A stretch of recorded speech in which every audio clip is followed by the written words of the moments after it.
Hey everyone, my name is Michael Seiger and I'm the publisher of DomainSherpa.com, the domain name authority and the place where you can learn about the domain name industry directly from experts or Sherpas themselves. I live in Seattle where there's a vibrant startup community. In addition to the startups, we have established high-tech and .com companies like Microsoft, Amazon, F5 Networks, and Big Fish Games. And every conference I go to, I meet a handful of engineers from companies like these who have a brilliant idea for their own startup. The problem I most often see is that these entrepreneurs are great with technology stacks and proof of concepts, but could use help with branding and marketing. The most critical aspect, in my opinion, is getting a killer domain name. A company's domain name is the core of a business's identity, along with their name and telephone number. But how do startup entrepreneurs who typically have very little cash get great domain names? Joining me today to answer this question is Mike Mann, a serial entrepreneur who has owned some of the finest premium domain names available and has built a number of for-profit and not-for-profit organizations on top of them, including phone.com, SEO.com, grassroots.org, and many others that we'll learn about more today. And Mike's here to tell entrepreneurs how they can access premium domain names for their own startups. Mike, welcome to the show. Thanks a lot. Appreciate it. You have a ton of domain names, Mike. From my research, currently over 160,000 domain names, one of which is aux.com, aux.com, as in auxiliary. Can you describe the purpose of aux.com?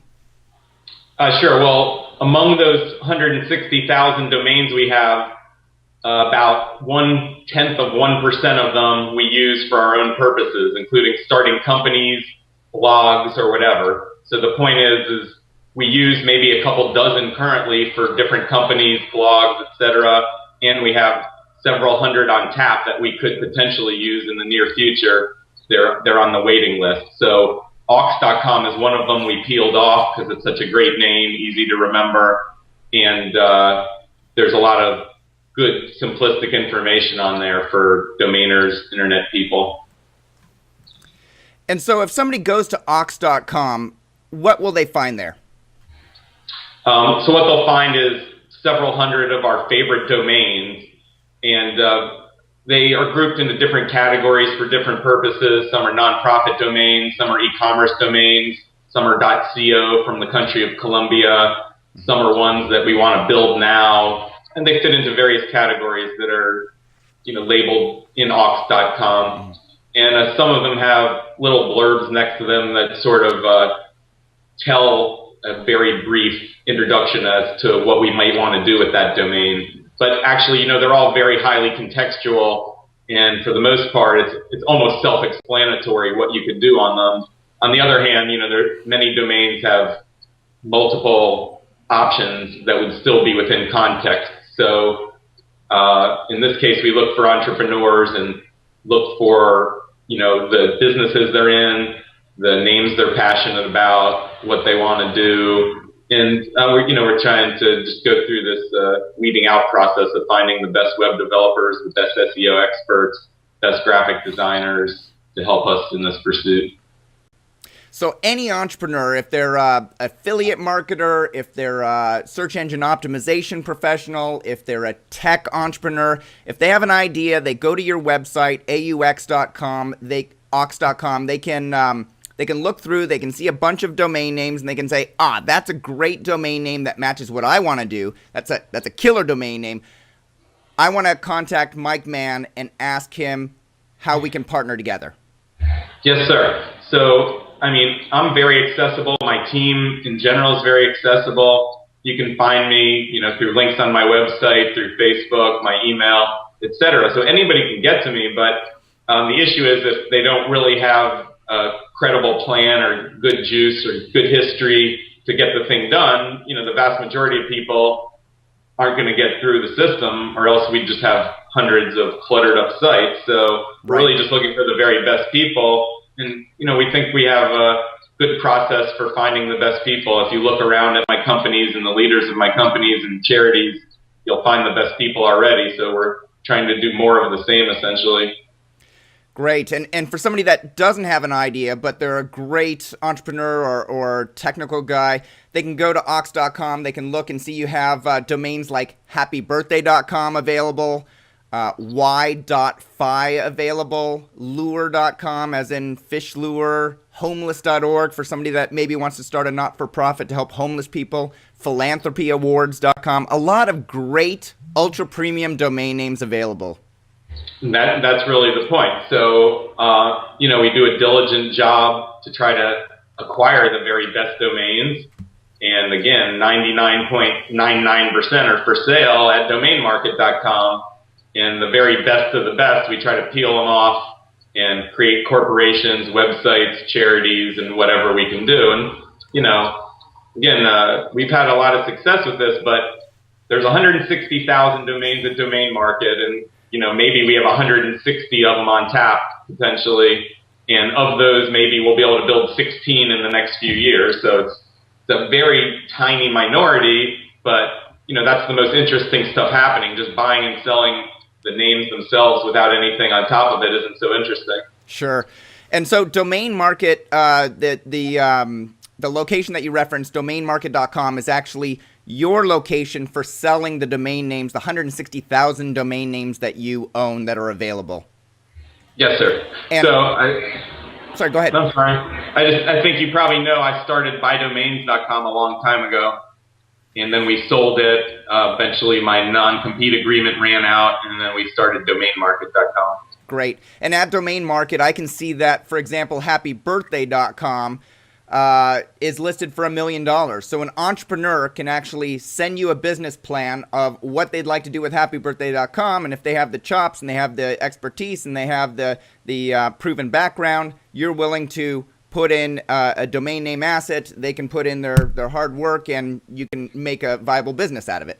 Right. I'd prefer to build the domain names, and we really are looking currently for automated systems to deliver landing pages that look like little websites, blogs, little commerce engines and the like, social portals, and whatever else. We're going to test everything. We have tons of traffic to our sites and our domain names, so we have an opportunity to test innumerable iterations of websites and landing pages. So we'd prefer to build them and create something of value, but again, it's just a physical impossibility. There's 160,000 domains. There's only a small minority we'll ever get to build. Yeah. So, Mike, you mentioned briefly, and I'm going to go into a little bit of your history. You mentioned you sold by domains for a lot of money in the past. And why are you looking for entrepreneur partners rather than just hiring, say, an entrepreneur in residence like a startup incubator might do, and then develop the businesses yourself? It seems like you have the resources to do so. Yeah. Well, I didn't say I made a ton of money selling by domains. I just said I sold it. We take we're kind of agnostic, and we want to, again, look at the entrepreneurs and what they bring to the table. But in our case, we own a ton of really cool companies that on day one juice up the entrepreneurs. So we're extraordinarily efficient at starting and building new corporations. So just in the last 6 months, we probably started literally 6 new companies. And, they have a lot of head start because they start with a fantastic domain name. They usually start with some staff members that we've already worked with before, potentially from our other companies or people we know from the industry. And then we have clients on day one for these companies. So, for example, we started prmarketing.com. Mm-hmm. We started pureppc.com. Both of those businesses we immediately had tons of work for because all of our other businesses have a lot of PPC work that needs to be done. Right. And the customers of our other businesses have a lot of PPC work that needs to be done. So that's just getting started before we even go to the outside world. Same case with prmarketing.com. We have lots of internal needs for PR marketing services and we own the domain, so we can juice up this company on day one. And again, there's great people working there who we already know, we've already worked with, and they go out into the broader community and bring in new clients. So we just have this very efficient method of starting new businesses. So when the entrepreneurs come to the table, they need to be good in their specific industry, and they need to be good at leadership hiring people, training people, doing deals. As far as accounting, we own an accounting company essentially, or literally. We own an HR company. We own a SEO company, a PPC company, a phone company, a PR marketing company, and we're trying to start a bunch of other companies. Our site, our HR company is called brightfuture.com, which lists the current job openings with approximately 20 executive positions that are currently open. So all 20 of those are names that came from aux.com. They came from Domain Market, then they went to aux.com, then they went from aux.com to having a business model that moved over to brightfuture.com. And that says we need a CEO for advertising.co, for example, one of our domains. So again, that's how it filters through the whole system. And with those companies at brightfuture.com, if we find great entrepreneurs to be the presidents of those companies, like I just mentioned, we have all this additional juice to go out of the gate, much more so than almost any competitor would have. Wow. So yeah, it just gives us huge strategic advantage to start new companies, so we're going to keep doing it.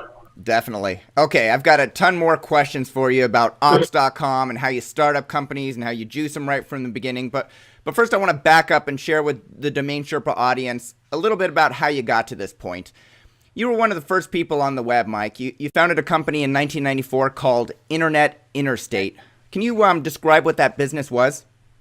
I wasn't one of the first people. Well, the web barely existed. The web was a text web. It was text-based. Right. So we were all in it together when Mark Andreessen and Cert and whomever else invented Mosaic, which was kind of the first graphical browser, which I would call that the web. Before that, there was this thing called links, which was a bunch of text hyperlinks that you used your arrows and your enter button to get around.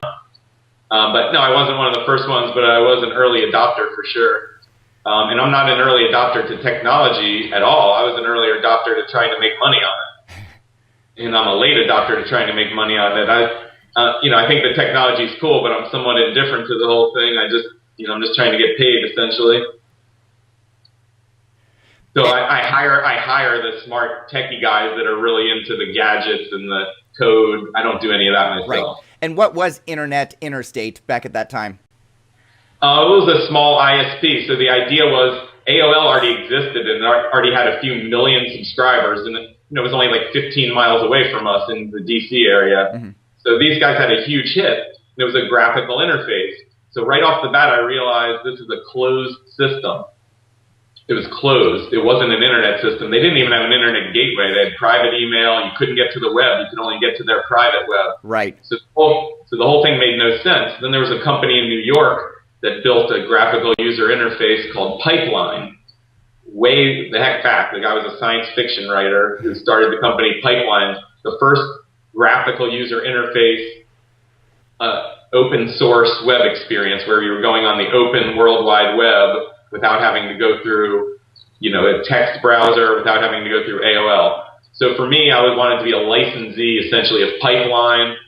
But then the Pipeline actually became obsolete relatively fast because the industry moved so quickly. Mm-hmm. So again, then we just became a generic open source or whatever you call it, ISP, Internet Service Provider. So we connected businesses with these wires that was just insanity, like just strings of wires everywhere in everybody's closets because there were, all these little tiny modems and they all had a bunch of wires. It was really, really old school stuff. It was crazy. So in any case, we just built our way through that. Then they invented the graphical web for everybody. So we started building web pages aside from connecting businesses with ISDN lines, T1 lines, 28.8 modems, giving them training. Then we were in the web business building websites, web pages.